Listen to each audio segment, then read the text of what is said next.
نحمده ونصلي على رسوله الكريم اما بعد فاعوذ بالله من الشیطان الرجیم بسم اللہ الرحمن الرحیم رب اشرح لي صدری ويسر لي امری واحلل عقدۃ من لسانی یفقهوا قولی ربنا زدنا علما اللهم فقهنا في الدين اللهم انی اسألک علما نافعا وعملا متقبلا ورزقا طیبا اللهم انفعنا بما علمتنا وعلمنا ما ينفعنا وزدنا علما اللهم انی اعوذ بک من علم لا ينفع ومن قلب لا يخشع ومن نفس لا تشبع ومن دعوة لا يستجاب لها ربی هب لی حکما والحقنی بالصالحین واجعل لی لسان صدق فی الآخرین واجعلنی من ورثة جنة النعیم ولا تخزنی یوم یبعثون۔ السلام علیکم ورحمۃ اللہ وبرکاتہ۔ اعوذ باللہ من الشیطان الرجیم بسم اللہ الرحمن الرحیم۔ سورہ صاد ہے ہماری اور آیت نمبر ہم نے آج پڑھنی ہے آیت نمبر 21 سے۔ حضرت داؤد علیہ السلام کا ذکر ہم پڑھ رہے ہیں اور حضرت داؤد علیہ السلام کی جو صفات بیان کی گئی ہیں یہاں پر پیچھے، وہ حکمت ہے اور خطابت ہے، اور خطابت میں فیصلہ کرنے کی صلاحیت جو ہے وہ بتائی گئی ہے، اور ساتھ میں ان کی جو عبادت اور ان کا جو اللہ سبحانہ تعالیٰ کے لیے تسبیح کرنا ہے وہ بتایا گیا ہے۔ اس کے بعد ایک واقعے کی طرف اشارہ ہے، اور وہ اشارہ واقعہ کیا ہے پہلے میں مختصراً وہ آپ کے سامنے رکھ دیتی ہوں، پھر اس کو ہم آیات کو پڑھیں گے تو پھر زیادہ بات جو ہے وہ کلیئر ہو جائے گی۔ یہاں جو واقعہ ہے اس کے متعلق اسرائیلی روایات جو ہیں اس میں بہت زیادہ جو ہے وہ نامناسب چیزیں جو ہیں وہ بتائی گئی ہیں۔ مختصر جو سب سے بہترین رائے اور قرآن کے موضوع سے مطابقت رائے جو ہے جو ہمیں ملتی ہے وہ یہ ہے کہ حضرت داؤد علیہ السلام جو کہ ایک بادشاہ تھے اور نبی بھی تھے، تو انہوں نے اپنے ماتحت میں سے کسی سے یہ درخواست کی تھی یا یہ اس کو کہا تھا، جو کہ اسرائیل میں بنی اسرائیل میں معیوب نہیں تھا، کہ وہ شخص اپنی بیوی کو چھوڑ دے، طلاق دے دے۔ اور مفسرین کہتے ہیں اس میں کہ ہو سکتا ہے کہ وہ جو خاتون تھیں ان کی صلاحیتیں بہت زیادہ ہوں کہ وہ ایک ملکہ کی حیثیت سے زیادہ فائدہ امت کو پہنچا سکتی ہوں، تو اور ایک چھوٹے جو وزیر کی بیوی ہونے یا ایک ان کے ماتحت کی بیوی ہوتے ہوئے وہ اس طرح سے ان کی صلاحیتیں جو ہیں وہ ملک کو فائدہ نہیں دے سکتی تھیں۔ بہرحال یہ بنی اسرائیل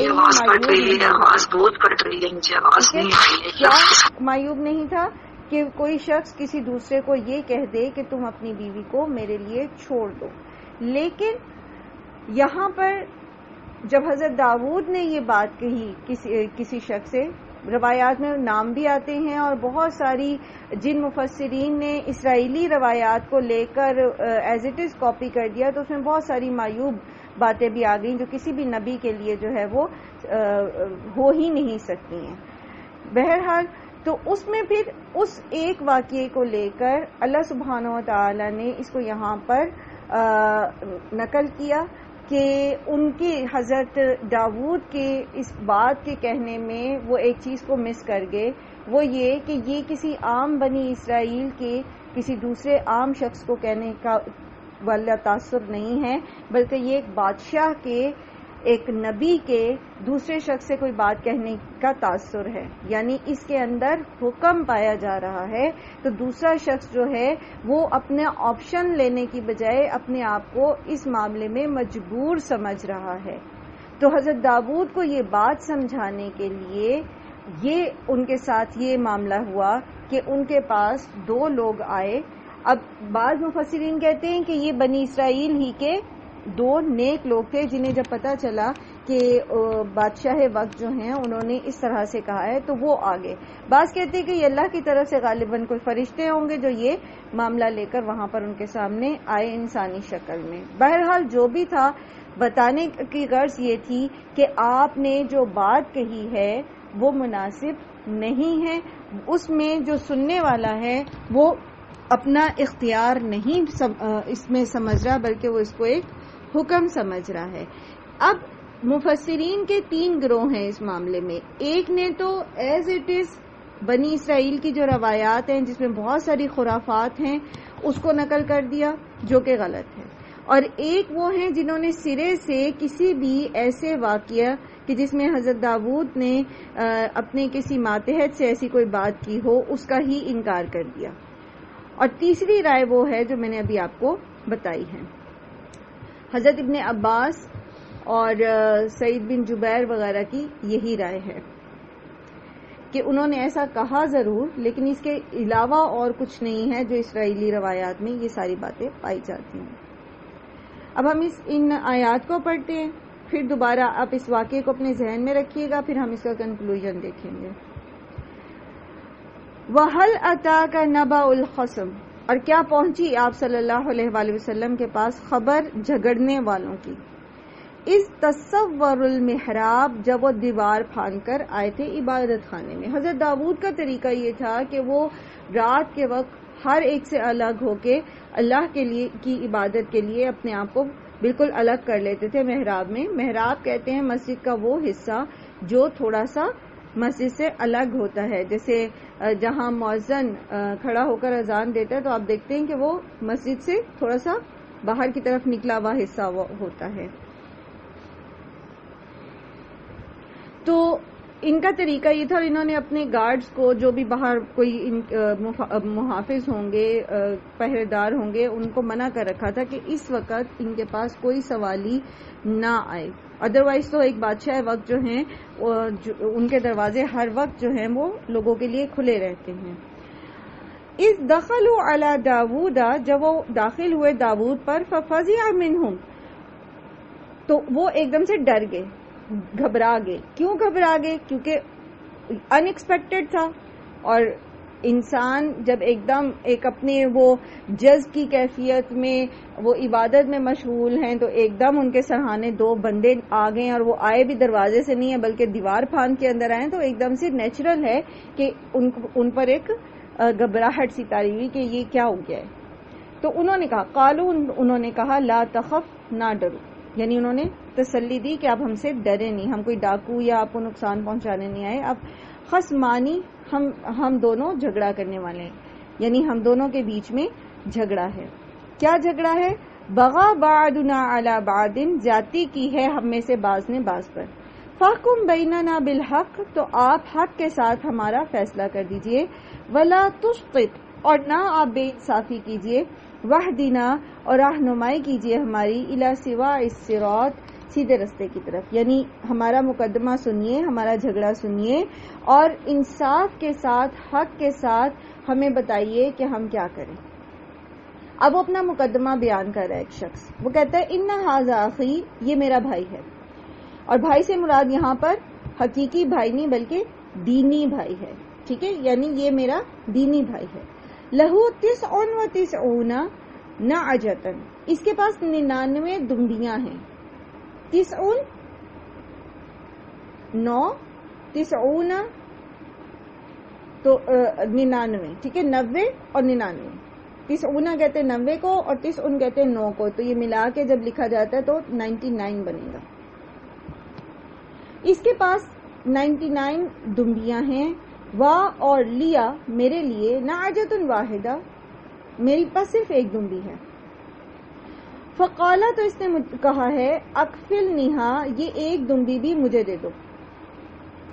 وعجزنی فی الخطاب، اور یہ بات کرنے میں مجھ پہ غلبہ پا رہا ہے، یعنی اس نے مجھ سے کہا تو ہے کہ یہ دمبی بھی مجھے دے دو، لیکن اس کے کہنے کا جو تاثر ہے میں اس میں مغلوب ہو رہا ہوں۔ تو حضرت داؤد نے جب یہ سٹیٹمنٹ سنی اس شخص کی تو آپ علیہ السلام نے کہا، قالا لقد ظلمک، البتہ تحقیق اس نے تجھ پر ظلم کیا، بسؤال نعجتک الی نعاجہ، کہ یہ تیری دمبی کو بھی اپنی دمبیوں کے ساتھ ملا لے۔ اور پھر بات کریں کہ وَإِنَّ كَثِيرًا مِنَ الْخُلَطَاءِ لَيَبْغِي بَعْضُهُمْ عَلَى بَعْضٍ، اور بے شک بہت سے شراکت داروں میں البتہ بعض پر زیادتی کرتے ہیں. یعنی آپ اکٹھے ہیں، اب بھائی بھائی ہیں، آپ پارٹنرز ہیں، تو اکثر ایسا ہو جاتا ہے کہ جس کے پاس زیادہ شیئرز ہوتے ہیں، جو ڈومیننٹ ہوتا ہے، جس کے پاس پاور آف اٹارنی زیادہ ہوتی ہے، تو وہ دوسرے کو دبا جاتا ہے. الا الذین آمنوا وعملوا الصالحات وقلیل ما هم، سوائے یہ کہ جو ایمان لائے اور نیک عمل کریں، لیکن ایسے تھوڑے ہوتے ہیں. یعنی ایمان لا کے نیک اعمال کر کے اتھارٹی رکھنے کے باوجود دوسرے کو دبائے نہیں، دوسرے پر اپنے اختیار کو استعمال نہ کریں، ایسے بہت کم ہوتے ہیں. اب یہاں تک یہ ساری آیت پڑھ کے جو آپ کو میں نے مفسرین کی آراء بتائی تھی، جو سب سے پہلے ہم نے پڑھی تھی، سب سے بہترین رائے تھی، اس واقعے کو اور ان آیات کو سامنے رکھیں گے تو آپ کو بات سمجھ آ جائے گی. کلیئر ہوئی بات کہ اللہ تعالیٰ نے حضرت داؤد کے سامنے یہ دو لوگ بھیجے، ان کو اس بات کا احساس دلانے کے لیے کہ انہوں نے جو اپنے کسی سب آرڈینیٹ یا اپنے کسی وزیر یا کسی ماتحت سے اس کی بیوی کو طلاق دینے کا کہا ہے، تو یہ کیا ہے، جیسے کسی شخص کے پاس سب کچھ 99 دمبیاں ہیں اور کسی دوسرے کے پاس صرف ایک ہے، تو وہ بھی لینا چاہے. اور اس پر فیصلہ یہ نہیں کہ اللہ تعالیٰ نے خود بتایا حضرت داؤد کو کہ تم یہ غلط کر رہے ہو. اللہ تعالیٰ وحی کے ذریعے بتا سکتے تھے اور وہ نبی تھے، وہ اپنی اصلاح کر سکتے تھے، لیکن یہاں حضرت داؤد کے اپنے منہ سے کہلوایا کہ یہ ایک زیادتی ہے، اور جو لوگ ایمان لاتے ہیں اور نیک اعمال کرتے ہیں وہ ایسے کام نہیں کر سکتے. اور جیسے ہی حضرت داؤد نے یہ فیصلہ دیا، وَظَنَّ دَاوُودُ أَنَّمَا فَتَنَّاهُ فَاسْتَغْفَرَ رَبَّهُ، تو جیسے وہ داؤد علیہ السلام سمجھ گئے کہ اللہ تعالیٰ نے ان کو آزمایا ہے، تو انہوں نے پھر اپنے رب سے بخشش مانگی. وَخَرَّ رَاكِعًا وَأَنَابَ، اور وہ رکوع کرتے ہوئے انہوں نے اللہ سے رجوع کر لیا، سجدے میں گر گئے اور رکوع کیا اور اللہ سے اپنی گناہوں کی معافی مانگی، اللہ کی طرف رجوع کر لیا. فَغَفَرْنَا لَهُ، تو ہم نے اس کو معاف کر دیا. وَإِنَّا لَهُ عِندَنَا لَزُلْفَىٰ، اور بے شک وہ ہمارے نزدیک بہت ہی مقرب ہیں. وَحُسْنَ مَآب، اور بہت ہی بہتر ٹھکانہ ہے.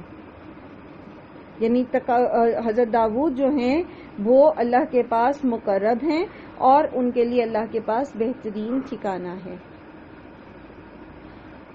اب یہاں پر حضرت داؤد علیہ السلام کا یہ قصہ بیان کرنا، اور اس سینیریو میں جہاں کے پیچھے قریش جو ہیں، جو سردار تھے اپنی قوم کے اور فیصلے کی قوت رکھتے تھے، اس وقت اقتدار رکھتے تھے، طاقت رکھتے تھے، تو دو طرح کے گروہ ہمارے سامنے آ رہے ہیں، دو طرح کے رویے ہمارے سامنے آ رہے ہیں کہ جیسا حضرت داؤد جیسا شخص جو طاقت بھی رکھتا ہے، فوج بھی رکھتا ہے، حکومت بھی رکھتا ہے، نبوت بھی رکھتا ہے، وہ ایک اشارے سے حقیقت کو سمجھ لیتا ہے اور اللہ کی طرف رجوع کر لیتا ہے. اور دوسری طرف اپنے تئیں بہت عقل مند لوگ، اور اس میں کوئی شک نہیں ہے قریش زباندان لوگ تھے، اور ان کی جو لٹریچر ہے اس سے پتہ چلتا ہے کہ بہت ساری حکمت کی جب باتیں ہیں اور چیزیں ہیں ان میں موجود تھیں. پڑھنے والے لوگ تھے، پڑھنے لکھنے والے، جسے آپ عام زبان میں کہیں پڑھے لکھے لوگ تھے. ان کے سامنے کھول کھول کر آیات بیان کی گئیں، کھول کھول کر نشانیاں بیان کی گئیں. نبی صلی اللہ علیہ وآلہ وسلم ان کے بیچ میں 40 سال رہے. خود انہوں نے آپ صلی اللہ علیہ وآلہ وسلم سے حجر اسود کا فیصلہ کروایا. آپ صلی اللہ علیہ وآلہ وسلم کو صادق اور امین کہتے تھے. لیکن پھر کیا ہوا کہ ایک کلمہ بلند کرنے پر انہوں نے آپ صلی اللہ علیہ وآلہ وسلم کو نعوذ باللہ مجنون اور ساحر اور جھوٹا اور اقتدار کی ہوس رکھنے والا اور اس طرح کی باتیں کہنی شروع کر دی، نعوذ باللہ. تو یہ گویا ایک ڈفرنس بتایا جا رہا ہے کہ جو لوگ اصل میں حق کو ماننے والے ہوتے ہیں، مان لینے والے ہوتے ہیں، وہ اشارہ بھی سمجھ جاتے ہیں. جیسے کہ داؤد علیہ السلام نے ایک چھوٹے سے اشارے سے سمجھ لیا کہ ان کو کس طرف جو ہے اللہ سبحانہ و تعالیٰ کیا چیز بتا رہے ہیں، جبکہ دوسری طرف ان کو کھول کھول کے ہر چیز بتائی جا رہی ہے لیکن یہ سمجھ نہیں رہے. ایک اور چیز جو اس واقعے سے ہم سیکھتے ہیں وہ یہ ہے کہ یہاں پر دو لوگ آئے حضرت داؤد کے پاس، اور ایک نے بیان کیا، اپنا مدعا بیان کیا، اور حضرت داؤد نے دوسرے کی بات سنے بغیر فیصلہ دے دیا. تو ایک جو منصف ہے، ایک جو انصاف کرنے والا شخص ہے، اس کا انصاف مکمل ہو نہیں سکتا اس وقت تک جب تک کہ وہ دونوں فریقین کی بات نہ سنے. اگلی آیت اگر آپ دیکھیں تو دیکھیں گے کہ یا داؤد انا جعلناک خلیفۃ فی الارض فاحکم بین الناس بالحق، لوگوں کے بیچ میں حق کے ساتھ فیصلہ کریں. تو حق کب پورا ہوگا فیصلے کا؟ جب وہ فریقین کی بات سنیں گے. ایسا بھی تو ہو سکتا ہے نا کہ ایک فریق نے، جس کا ان آیات کا بیک گراؤنڈ میں آپ کو بتا چکی ہوں، اب ہم وہ سیکھ رہے ہیں جو ہم اس میں سے سیکھ سکتے ہیں. ایسا بھی تو ہو سکتا ہے کہ ایک فریق نے بظاہر اپنی بات جو ہے وہ پلیڈ جو ہے وہ صحیح ذرا غلط طریقے سے کیا ہو، اس کو وہ بیان کو جھول دے گیا ہو، اصل بات کو چھپا گیا ہو. ٹھیک ہے دوسرے کے پاس 99 ہے اور اس کے پاس صرف ایک دمبی ہے، لیکن یہ بھی تو ہو سکتا ہے کہ دوسرے نے یہ کہا ہو کہ تم ایک دمبی کی خاطر اس کو چرانے نکلتے ہو، تم اس پہ وقت لگاتے ہو، میری 99 دمبیاں جہاں باقی چارہ کھاتی ہیں چرتی ہیں، تم ایک بھی اس میں چھوڑ دو اور تم کوئی اور کام کر لو اور اس کا فائدہ تم اٹھاتے رہو. ہو سکتا ہے نا ہم دوسرے کی رائے سنے بغیر، دوسری جانب کی بات سنے بغیر کبھی بھی ہم یہ فیصلہ نہیں کر سکتے کہ درست کون ہے. عام زندگی میں بھی ہمیں ایسے معاملات سے واسطہ پڑتا رہتا ہے. ایسا ہوتا ہے نا، عام زندگی میں بھی ہم بعض اوقات جو ہیں وہ ایک طرف کی بات سنتے ہیں، کسی ایک بندے کی بات سنی اور دوسرے کے اوپر شک کرنا شروع کر دیا، دوسرے سے ناراض ہو گئے، یا اس کے بارے میں اپنے دل کے اندر جو ہے وہ کوئی بغض پیدا کر لیا یا نفرت پیدا کر لی، اور دوسرے سے ہم نے پوچھا ہی نہیں کہ کیا واقعی یہ بات ایسے ہوئی بھی ہے یا نہیں، اور اگر ہوئی ہے تو کیا وہ اس کو جسٹیفائی کر سکتا ہے. تو اس کی جسٹیفیکیشن بھی سننی چاہیے، پھر فیصلہ کرنا چاہیے کہ کون صحیح ہے اور کون غلط. بچوں کے معاملے میں بھی دیکھیں ہم ایسا کرتے ہیں. جب بچے ہمارے پاس ایک معاملہ لے کر آتے ہیں، 2 بچے، تو عام طور پر کیا ہوتا ہے، جو چھوٹا بچہ ہے وہ رو کے اپنی بات بتائے گا، اور مائیں عام طور پر بڑے کو کیا کہتی ہیں، چلو چھوڑو چھوٹا ہے نا، دے دو نا، تم اس کو دفع کرو اور چلیں جی بات نپٹائی. اب ہوتا کیا اس میں اکثر ایسا ہوتا ہے کہ ایک بچے کا حق مارا جاتا ہے اور دوسرا ناجائز فائدہ اٹھا جاتا ہے، اور اس سے پھر نقصان کیا ہوتا ہے، یہ اسی سائیکی کے ساتھ، اسی نفسیات کے ساتھ بچے بڑے ہوتے چلے جاتے ہیں، اور وہ جو بچپن کے گرجز ہوتے ہیں نا وہ بڑے ہونے کے ساتھ ساتھ بڑے ہوتے چلے جاتے ہیں. تو نقصان ہے نا. طریقہ کیا ہے کہ دونوں بچوں کی بات سنی جائے اور صحیح فیصلہ کیا جائے. ہاں اگر آپ کو کبھی لگتا ہے کہ چلیں ہمیں کسی ایک کو فیور دینی ہے تو دوسرے کو قائل کریں کہ یہ فیور ہم اس کو دینا چاہ رہے ہیں، تو وہ بخوشی وہ فیور اس کو دے.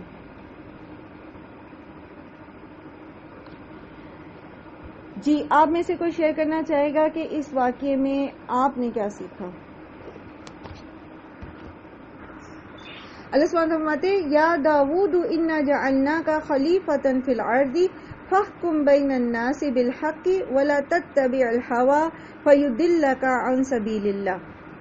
حضرت داؤد سے فرمایا جا رہا ہے کہ اے داؤد، ہم نے آپ کو زمین میں خلیفہ بنایا، خلیفہ فی الارض بنایا، بس آپ فیصلہ کریں لوگوں کے درمیان حق کے ساتھ، اور اس معاملے میں یعنی فیصلہ کرنے کے معاملے میں خواہش نفس کی پیروی نہ کریں، تو اگر ایسا آپ کریں گے تو یہ آپ کو اللہ کے راستے سے بھٹکا دے گا. یعنی فیصلہ کرنے کے لیے اگر آپ خواہش نفس کی پیچھے چلیں گے تو آپ صحیح فیصلہ نہیں کر سکیں گے. جیسا ابھی ہم مثال سے سمجھ رہے تھے نا کہ اگر شوہر اور بیوی کا جھگڑا ہوا ہے اور فیصلہ کرنے کے لیے لڑکے کے ماں باپ پیرنٹس بیٹھے ہیں، تو اگر وہ اپنے بیٹے کی محبت کے تحت فیصلہ کریں گے تو ہو سکتا ہے وہ غلط فیصلہ کر دیں. جب انسان کسی فیصلے میں خواہش نفس لے آتا ہے، اور یہاں جو مثال ہم دیکھ رہے ہیں جھگڑے کی، تو اس میں خواہش نفس کیا ہوگی؟ ڈیفینیٹلی پیرنٹس اپنے بچے کی طرف محبت یا رجحان زیادہ رکھتے ہوں گے، تو وہ پھر محبت اور رجحان جو ہے اگر وہ خواہش نفس کی پیروی کرنے والے ہیں تو وہ ان کے فیصلے کے اوپر لازماً اثر انداز ہوگی. تو جب بھی انسان فیصلہ کرنے کی پوزیشن میں ہوتا ہے تو پھر اس کو حق کے ساتھ فیصلہ کرنا چاہیے، دونوں فریقین کی بات سننی چاہیے، یا جتنے بھی متعلقین ہیں اس فیصلے کے ان کی بات سننی چاہیے، اور اس کے ساتھ ساتھ وہ غیر جانبدار ہو، اپنے آپ کو غیر جانبدار کر لے. اگر وہ نہیں کر سکتا تو وہ فیصلے کی مسند پر نہ بیٹھے، چاہے وہ کتنا ہی چھوٹا معاملہ بظاہر کیوں نہ ہو.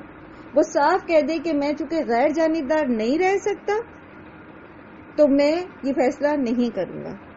اور یہ جو جانبداری ہے، یہ اگر آپ تھوڑا سا اس کو بڑے لیول پر لے کر جاتے ہیں، آپ عدلیہ، یہاں پر جیسے حضرت داؤد جو ہیں وہ ایک مملکت کے بادشاہ ہیں، تو ہمارے ہاں فیصلے کون کرتا ہے؟ عدلیہ کرتی ہے.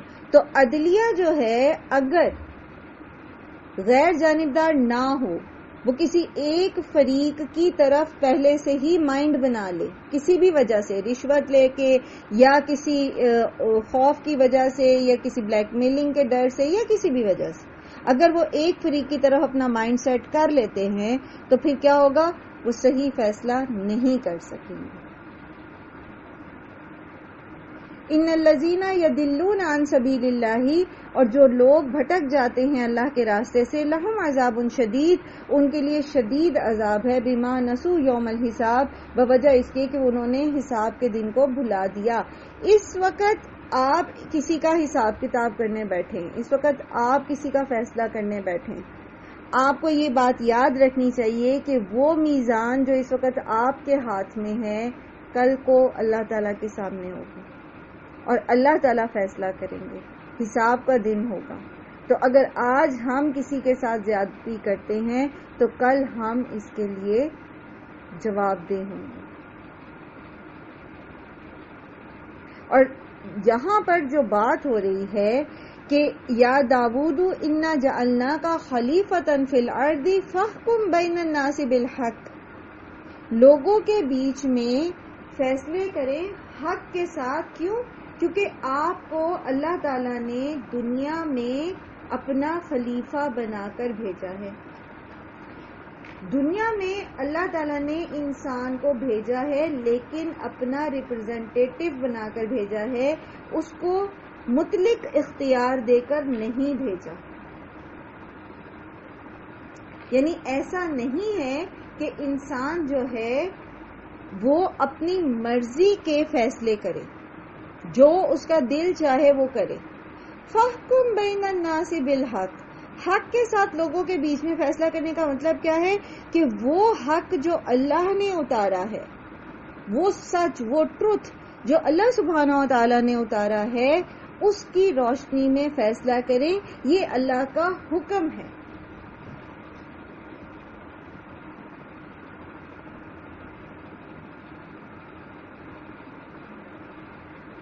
قرآن کریم میں ایک جگہ اللہ سبحانہ تعالیٰ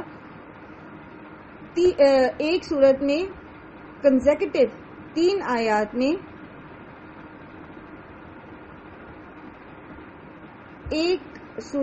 کنزیکٹیو 3 آیات کے اندر اللہ سبحانہ تعالیٰ نے فرمایا ہے کہ وَمَن لَّمْ يَحْكُم بِمَا أَنزَلَ اللَّهُ فَأُولَٰئِكَ هُمُ الْكَافِرُونَ.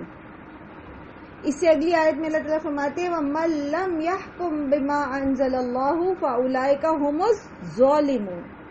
پھر تیسری آیت بھی اس سے اگلی جو تیسری آیت ہے اس میں اللہ تعالیٰ فرماتے ہیں وَمَن لَّمْ يَحْكُم بِمَا أَنزَلَ اللَّهُ فَأُولَٰئِكَ هُمُ الْفَاسِقُونَ. جو حق اللہ نے اتارا ہے، جو لوگ اس کے ساتھ فیصلے نہیں کرتے، وہ کافر ہیں، وہ ظالم ہیں، وہ نافرمان ہیں. اللہ تعالیٰ نے ہمیں دنیا میں دین کو نافذ کرنے کے لیے بھیجا ہے، جیسے بھی اگلی آیت میں یہ مقصد سامنے واضح ہو رہا. ہم اللہ سبحانہ و تعالیٰ کے بنائے گئے قوانین کو چھوڑ کر اغیار کے قوانین اختیار کریں گے.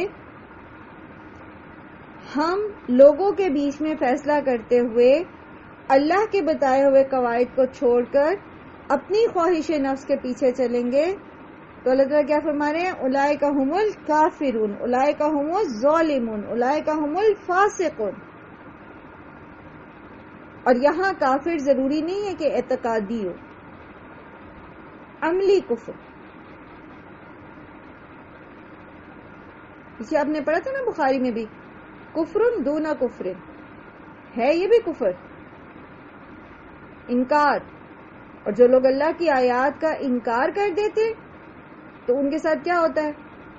وَضُرِبَتْ عَلَيْهِمُ الذِّلَّةُ وَالْمَسْكَنَةُ وَبَاءُوا بِغَضَبٍ مِّنَ اللَّهِ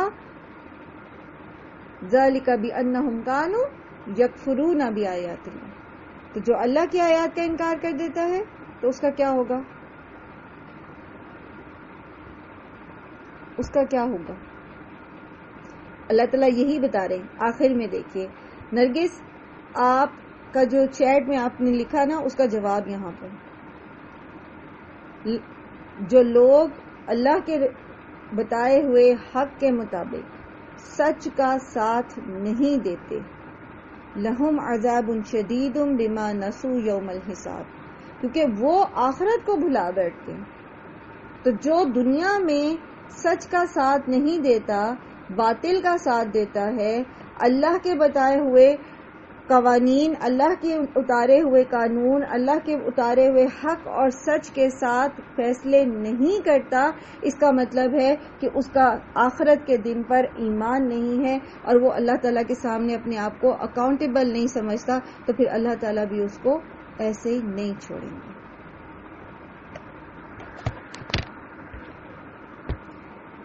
اور اگر ہم من حیث الامہ اس بات کو دیکھیں کہ اللہ تعالیٰ کا حکم کیا ہے. حضرت داؤد کو اللہ تعالیٰ فرما رہے ہیں کہ انا جعلناک خلیفۃ فی الارض فاحکم بین الناس بالحق ولا تتبع الہوی فیضلک عن سبیل اللہ.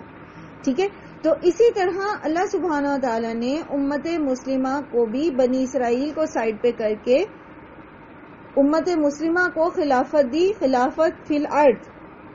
اور حکم کیا دیا کہ اللہ نے جو قانون اتارا ہے، اللہ نے جو حق اتارا ہے، جو اللہ نے اتارا ہے یعنی قرآن، اس کے ساتھ فیصلے کریں.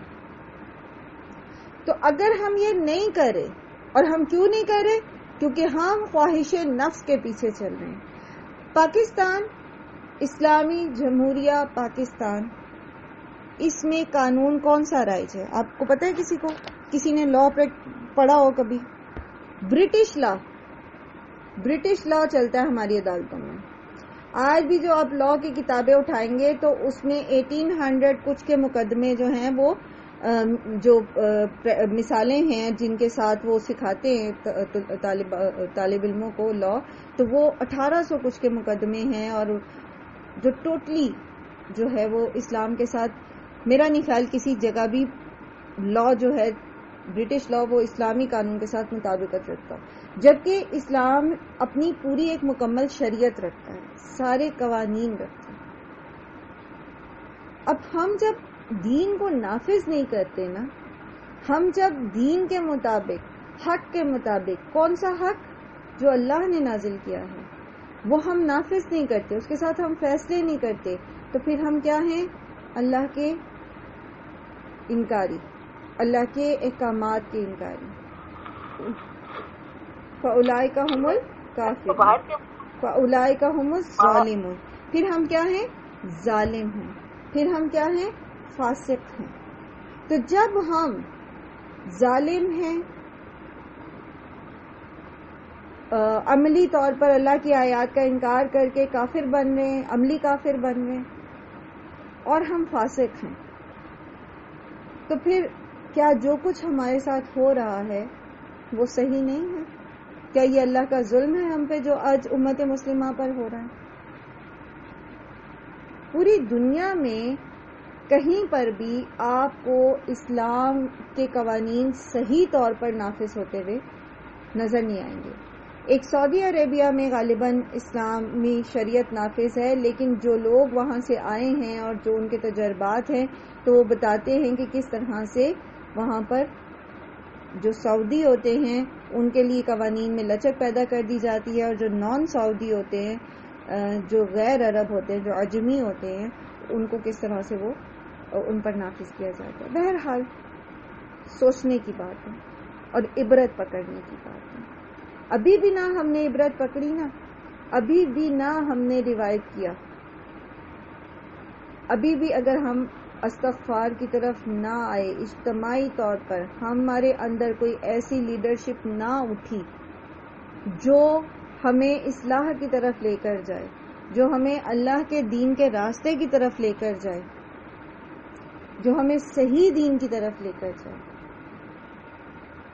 تو پھر ہم وہاں پھینکے جائیں گے جہاں سے واپسی ممکن ہے.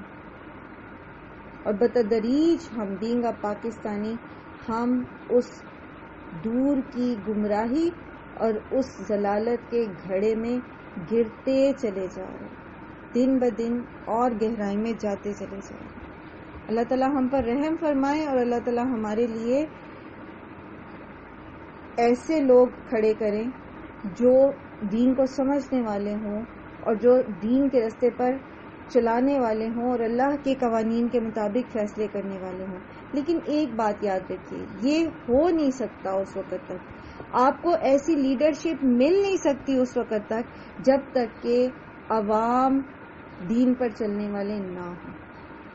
ایک مرتبہ پہلے بھی میں نے یہ بات کی تھی تو بحث کسی اور نہج پہ چلی گئی تھی.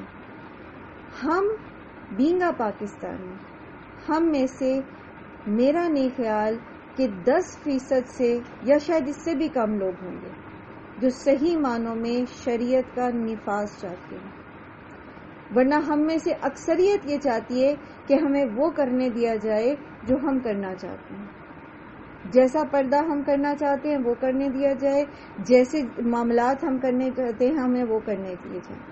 ہم اس چیز کے علمبردار ہیں. اوپر سے ہم کہتے ضرور ہیں کہ ہم دین نافذ کرنا چاہتے ہیں، لیکن ہم میں سے میرا نہیں خیال کہ پاکستان میں 10% یا اس سے بھی کم فیصد سے زیادہ آبادی جو ہے وہ دین نافذ کروانا چاہتی ہے صحیح معنی میں. ہاں ہماری پسند کا ہو جائے تو وہ اور بات، جس میں ہمیں اختیار ہو کہ ہم جو چاہیں وہ کر سکیں.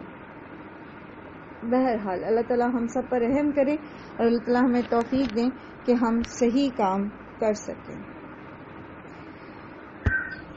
وما خلقنا السماء والارض وما بینہما، اور نہیں ہم نے پیدا کیا آسمان اور زمین کو جو کچھ ان کے درمیان میں ہے، باطلا بلا وجہ یا باطل. ذالک ظن الذین کفروا، یہ گمان ہے ان لوگوں کا جنہوں نے کفر کیا ہے.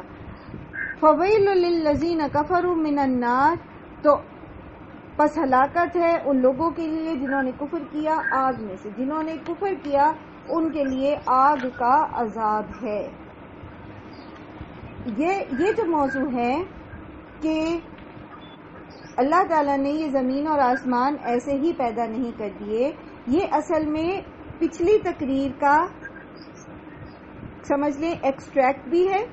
یعنی اللہ تعالیٰ نے انسان کو زمین میں خلیفہ بنا کے بھیجا، اس کو زمین میں اقتدار دیا، کس لیے؟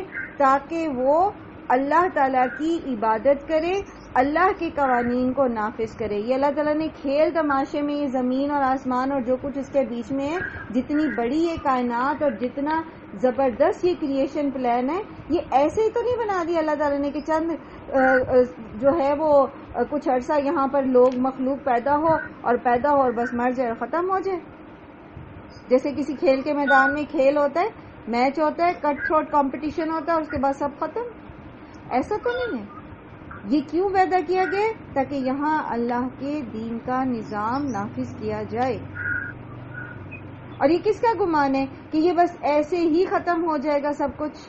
یہ کفار کا گمان ہے، کیونکہ وہ اکاؤنٹیبل نہیں اپنے آپ کو سمجھتے کہ وہ کسی کے سامنے جواب دہ ہوں گے. وہ سمجھتے ہیں کہ کوئی قیامت نہیں آئے گی، اور بس انسان جو ہے اس کو ایسے ہی شتر بے مہار جو ہے وہ چھوڑ دیا گیا، اس کو پیدا کر کے اللہ تعالیٰ نے چھوڑ دیا اس کے اوپر. اگر ایسا ہوتا یہ حقیقت ہوتی کہ کوئی آخرت کا دن نہیں ہے اور اس دنیا کے بنانے کا کوئی مقصد نہیں ہے، تو پھر کوئی بھی شخص جو ہے کبھی بھی کوئی بھی اصلاح کا کام نہیں کر سکتا تھا. کیونکہ جب آپ اصلاح کرتے ہیں آپ کو لازماً اپنے حقوق کو تھوڑا سا چھوڑنا پڑتا ہے، کہیں پر کوئی کمی برداشت کرنی پڑتی ہے، کہیں صبر کرنا پڑتا ہے، کہیں مار کھانی پڑتی ہے، کہیں پر کچھ اور مصائب کا سامنا کرنا پڑتا ہے. تو کوئی بھی نہ کرتا، کوئی کسی اس چیز کی پرواہ نہ کرتا.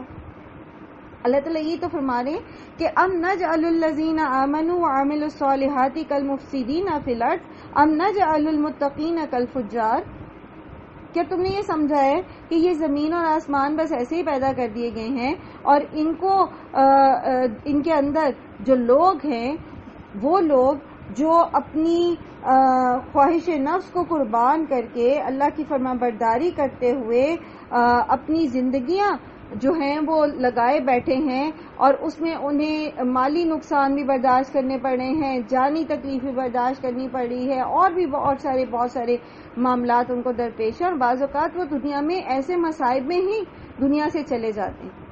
اور دوسری طرف وہ لوگ ہیں جو شتر بے مہار کی طرح اپنے نفس کے پجاری ہیں اور جو ان کا دل چاہ رہا ہے وہ کر رہے ہیں، اور جیسے ان کا دل چاہ رہا ہے لوگوں کو نقصان پہنچا رہے ہیں. تو کیا ان دونوں کا انجام ایک ہی ہوگا؟ کیا اتنی بڑی کائنات بس ایسے اسی لیے بنا دی گئی کہ لوگ اپنی منمانیاں کرتے پھریں؟ تو یہ غلط ہے، ایسا نہیں ہوگا، بلکہ لازماً ایک دن ایسا آئے گا جس میں ایمان والوں کو ان کے ایمان اور ان کے نیک اعمال کا اجر ملے گا اور ظالموں کو ان کے کیے کی سزا ملے گی. کتاب انزلناہ الیک مبارک لیدبروا آیاتہ ولیتذکر اولو الالباب. اور یہ ایک کتاب، یہ قرآن مجید، یہ اللہ سبحانہ و تعالی نے جو آپ کی طرف نازل کیا ہے، یہ بابرکت ہے. اور قرآن کی برکت یعنی اس کی جو افزائش خیر و سعادت ہے، اس پہ تو میرا خیال ہے آپ سب بہت دیر تک لمبی بات کر سکتے ہیں. تو اس لیے میں آپ کو یہ موقع دیتی ہوں کہ آپ میں سے جو اس پہ بتانا چاہے کہ قرآن جب ان کی زندگی میں آیا تو انہوں نے اس کی برکت کو کیسے محسوس کیا. جی میم، ہم نے دیکھا کہ زندگی کس طرح جا رہی تھی، تو پھر جب قرآن کا سہارا لیا تو پھر ہر ایک چیز میں ہم نے دیکھا چینج آ گیا. اب وہ چیزیں اس طرح سے نظر ہی نہیں آتی جس طرح سے ہمیں دکھائی دیتی تھی. کبھی ہم دیکھتے تھے کہ یہ چیز ہم نے کبھی خود کو بھی کبھی نہیں دیکھا تھا ہم غلط ہو سکتے ہیں، تو اب پتہ چلتا ہے کہیں پہ ہم سے بھی غلطیاں ہو سکتی ہیں. اور پھر جو ہم لوگ سمجھتے تھے یہ ناممکن ہے، ہماری زندگی میں یہ نہیں ہو سکتا، یہ نہیں ہو سکتا، لیکن قرآن پڑھنے سے اور پھر اللہ کی باتوں سے یہ پتہ چلا کہ نہیں، یہ تو عارضی دنیا ہے. اور دنیا میں بھی جب انسان صبر کرتا ہے اور اللہ سے اجر کی امید رکھتا ہے تو وہ جو انسان اللہ سے گمان کر رہا ہوتا ہے وہ اسے کبھی مایوس نہیں چھوڑتا. اور پھر دیکھتا ہے کہ اس کی زندگی میں اچانک سے چینجنگ آنا شروع ہو جاتی ہے جو ہم نے کبھی تصور بھی نہیں کی. سکون آنا شروع ہو جاتا ہے نا. وجہ یہ ہے نا کہ قرآن انسان کا جو ویژن ہے، جو پرسپیکٹو ٹورڈز لائف ہے، وہ چینج کر دیتا ہے. قرآن انسان کو دینے والا بنا دیتا ہے، قرآن انسان کو معاف کرنے والا بنا دیتا ہے، قرآن انسان کو اپنا محاسبہ کرنے والا بناتا ہے. جیسے ابھی ارم نے کہا نا کہ ہم سمجھتے تھے کہ جی ہم تو بہت مظلوم ہیں، لیکن پھر کیا ہوتا ہے کہ انسان کو نظر آنا شروع ہوتا ہے قرآن پڑھنے کے بعد کہ بھی نہیں، میری تو یہ بھی میری غلطی، یہاں پہ میں غلط، یہاں پہ بھی میں غلط. تو پھر وہ اپنی اصلاح پر زیادہ توجہ دیتا ہے. اور جب انسان دینے والا ہو دوسروں کو اور اپنا محاسبہ کرنے والا، اپنی اصلاح کرنے والا ہو تو وقت کے ساتھ ساتھ پھر اس کے ریلیشنز بھی اچھے ہوتے ہیں. پھر جب وہ صبر اور شکر کرنے والا ہوتا ہے تو اللہ تعالیٰ اس کو برکتیں بھی دیتے ہیں، اور پھر اس کو وہ سکینت اس کے گھر میں اترتی ہے اور اس کو دل کا سکون ملتا ہے. اور پھر جہاں دل کا سکون آ جائے وہاں دوسرے مسائل اور مصائب تو بہت ہی چھوٹے ہو جاتے ہیں. یہ قرآن کی برکتیں. سبحان اللہ. جی روج، آپ کیا کہنا چاہ رہی ہیں؟ جی میم، میں یہ کہہ رہی تھی کہ جیسے ہم ویسے قرآن پاک پڑھتے ہیں تو اور مشکلات ہوتی ہیں، لیکن ہر چیز ہوتی ہے، لیکن بندے کو سمجھ نہیں آ رہی ہوتی کہ ہمیں کس چیز کی کمی ہے. ہم پڑھے ہوتے ہیں قرآن پاک، لیکن تفسیر اور ترجمہ سمجھ کے جیسے پڑھتے ہیں ویسے ہم نہیں پڑھ رہے ہوتے، تو ہماری زندگی میں ایسے لگتا ہے جیسے کوئی مسنگ ہے، سکون نہیں ہے، ذہنی سکون نہیں ہے.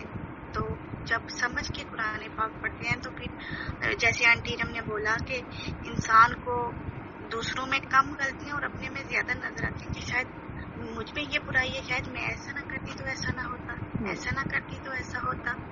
دوسروں پہ شکوے کم ہو جاتے ہیں، آپ کے شکوے شکایتیں کم ہو جاتی ہیں. اور مجھے لگتا ہے کہ اگر خواتین خاص طور پر قرآن کو سمجھ کے پڑھنا شروع کر دیتی ہیں تو سب سے زیادہ خوش ان کے ہسبینڈز ہوتے ہوں گے ان سے، کیونکہ بہت سارے فرمائشی پروگرام ختم ہو جاتے ہیں عورتوں کے، بہت ساری شکوے شکایتیں شوہر سے اتر جاتی ہیں، بہت سارے جو ہیں وہ جو غلط مطلب ایک وہ ہوتا ہے نا انسان کی رائے دوسرے کے بارے میں وہ اچھی ہو جاتی ہے. شوہر کے ریلیشنز جو ہوتے ہیں ان کے ساتھ تعلقات اچھے ہو جاتے ہیں. تو مجھے لگتا ہے کہ جو، اور میں نے اپنی زندگی میں سب سے زیادہ اس چیز کا فائدہ دیکھا یہ کہ آپ کے ریلیشنز اسٹرانگ ہو جاتے ہیں، اور آپ اب جب اچھے ہوتے ہیں نا تو آپ ایک اچھا کام کر رہے ہوتے ہیں، لیکن آپ اپنے اندر نا اس کی ایک تنگی محسوس کر رہے ہوتے ہیں. بعض لوگ فطرتاً اچھے ہوتے ہیں اور وہ ایک اچھا کام کر رہے ہوتے ہیں، لیکن بہرحال دل کے اندر ان کے اس چیز کے لیے گھٹن کا احساس ہوتا ہے کہ میں یہ کر رہا ہوں اور دوسرے کو اس کی قدر ہی نہیں ہے. اور پھر جب وہ قرآن پڑھتا ہے، سیکھتا ہے، سمجھتا ہے تو پھر اس کو تو یہ لگ جاتی ہے کہ میں نے جو بھی کرنا ہے میں نے تو اللہ کی خاطر کرنا ہے، میں نے تو اللہ سے اجر لینا ہے.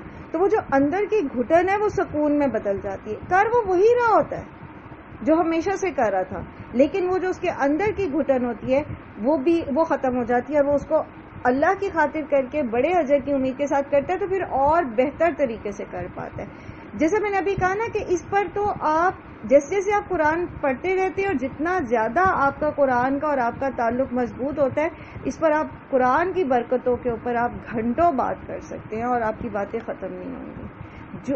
جیسے جیسے اور آپ اس کو اپنے ایکسپیرینس کے ساتھ اگر شیئر کریں تو آپ دیکھیں کہ جن لوگوں کو، جہاں پر آپ کو کوئی شخص ایسا ملتا ہے نا جو نڈھال ہے، جو پریشان ہے کسی بھی وجہ سے، مالی ہے یا ریلیشن شپس کے کوئی ایشوز ہیں، گھریلو مسائل ہیں، کچھ بھی ہے، آپ اس کے ساتھ تعاون کریں، تعاون علی البر. اس کو سننے کے بعد اس کے ساتھ ٹائم سپینڈ کریں، چاہے آپ ٹیلی فون پہ کر لیں، آن لائن کر لیں، اگر جا سکتے ہیں بیٹھ سکتے ہیں، ڈیلی بیسس پہ ان کا تعلق قرآن کے ساتھ جوڑیں، ان کو سنائیے، ان کی پرابلم کے اکارڈنگ ان کو قرآن میں سے انبیاء کے قصے نکال کے سنائیے، اور جو کچھ آپ اس سے سیکھتے ہیں ان کو وہ سنائیے. آپ دیکھیے گا کہ لوگ آپ کے پاس سے کیسے خوش ہو کے جاتے اور کس طرح ان کا ڈپریشن جو ہے وہ ریلیز ہوتا ہے. اور یہ آپ کریں، جو خیر و برکت آپ کو ملی ہے، جو بھلائیاں آپ انجوائے کریں قرآن کی، جو برکتیں آپ انجوائے کریں، اس کو دوسروں میں بانٹیں، اپنے تک روک کے نہ رکھیں. یہ قرآن کے تعلق کا ایک اور طریقہ ہے، ایک الگ سے. جیسے یہاں پر یہی بات آ رہی ہے نا کہ لیدبروا آیاتہ ولیتذکر اولو الالباب. قرآن کریم ایک ریسیٹیشن کی کتاب نہیں ہے صرف. ایک شخص جس نے قرآن کو حفظ کر لیا لیکن اس کو سمجھا ہی نہیں، اس پر عمل ہی نہیں کیا، تو اس کا حفظ شاید اس کو وہ فائدہ نہ دے. اور ہم دیکھتے ہیں اپنی زندگی میں کہ دنیا میں بہت سارے حفاظ ہیں جو دین سے بہت دور نظر آتے ہیں، بہت سارے غلط کام کرتے ہوئے نظر آتے ہیں.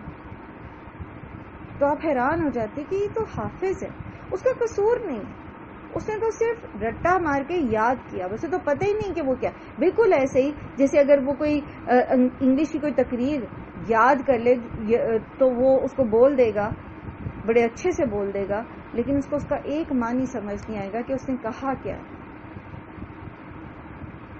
تو قرآن کریم کی برکتیں انجوائے کرنے کے لیے ضروری ہے کہ ہم اس میں تدبر کریں، ہم اس میں غور و فکر کریں. صرف تفسیر نہیں پڑھنی بلکہ اس کے ساتھ اپنا تزکیہ کریں. لیتذکر اولو الالباب، اس سے ہم نصیحت حاصل کریں، اپنے مسائل کا حل اس میں تلاش کریں، فال نکال کے نہیں، بلکہ اس کے ساتھ جو مثالیں اللہ تعالیٰ نے اس میں بتائی ہیں، کیونکہ اللہ تعالیٰ نے بتا دیا نا کہ اس میں تمہارا ہی ذکر ہے، تو وہ جو میرا ہی ذکر ہے اس میں، تو میرے مسائل کا بھی تو ذکر اس میں ہے، میرے مسائل کا حل بھی تو اس میں ہے، تو وہ اس میں سے تلاش کریں. اللہ تعالیٰ ہمیں توفیق دے کہ اسی طرح اللہ تعالیٰ ہمیں دن اور رات ہمارے قرآن کے ساتھ گزرے اور ہم اس کو اپنا دوست بنائیں اور یہ ہمارا دوست بن جائے. پھر دیکھیے کیسے انگلی پکڑ کے یہ آپ کے سمت کا تعین کرتا ہے اور کس طرح آپ سے بہترین فیصلے کروانے میں اللہ کے حکم سے آپ کی مدد کرتا ہے. اللہ تعالیٰ آپ سب کو خوش رکھے، دنیا اور آخرت کی عافیت اور آسانیاں نصیب فرمائے. سب کے ازواج اور اولادوں کو اللہ تعالیٰ ان کی آنکھوں کی ٹھنڈک بنا کے رکھے. ذوالحجہ ہے، تکبیرات ضرور پڑھیے، اللہ کا ذکر کیجیے، اپنی نمازوں کی وہ حافظت کیجیے، قرآن کریم کی تلاوت بھی ہے، اور اسی طرح جو بھی نیکی کر سکتے ہیں، اگر کسی کی عیادت کرنی ہے دیر نہ کریں، ان کی عیادت کریں. بے شک اگر ٹیلی فون پر ہی کر سکے ٹیلی فون پر کر لیجئے، جا کے کیجئے، جا کے کر سکتے ہیں تو جا کے ضرور کیجئے، کیونکہ آج کل ہم نے جتنا زیادہ یہ فون پر انحصار کرنا شروع کر دیا ہے تو بہت سارے ایسی فزیکل جو آپ کیا اس کو کہیں گے فزیکلی ہیلپ ہو سکتی تھی کسی کی، وہ ہم نہیں کرتے. عیادت کا مطلب صرف یہ نہیں ہے کہ آپ جائیں کوئی پھل شل لے جائیں اور مریض کے پاس بیٹھ کے آ جائیں، یا ہمارے ہاں تو اور بھی خوفناک کام کیا جاتا ہے، اسی مریض کے پاس بیٹھ کے اسی کے مرض کے متعلق خوفناک باتیں کر کے ہم آ جاتے ہیں. تو ہیلپ یہ ہے کہ آپ جائیں ایز پر یور ریلیشن شپ، دیکھیے کہ ان کو آپ کی کیا ضرورت ہے، ان کو فائنانشلی آپ کی ضرورت ہے یا ان کو فزیکلی ضرورت ہے. بعض اوقات ایسا ہوتے ہیں خاتون خانہ بیمار ہیں، ان کو بخار ہے یا وہ کسی، تو گھر کے کام پڑے ہیں، بچے چھوٹے ہیں، کوئی اور کر نہیں سکتا، تو کیوں نہ ہم ایسے جائیں عیادت کرنے کہ ہم ان کے کام نپٹا کے آئیں.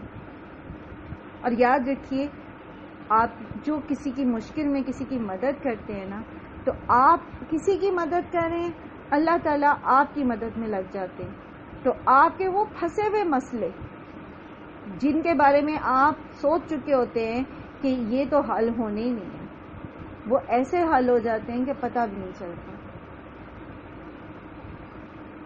کام کرنے کی ضرورت ہے اور ہمیں بہت سارا کام کرنے کی ضرورت ہے. اللہ تعالیٰ ہمیں توفیق دیں کہ ہم باتوں سے آگے عمل میں بھی کچھ کرنے والے بنے. وآخر الدعوانا الحمدللہ رب العالمین. سبحانک اللہم و بحمدک، نشہد ان لا الہ الا انت، نستغفرک و نتوب الیک. السلام علیکم و رحمۃ اللہ وبرکاتہ.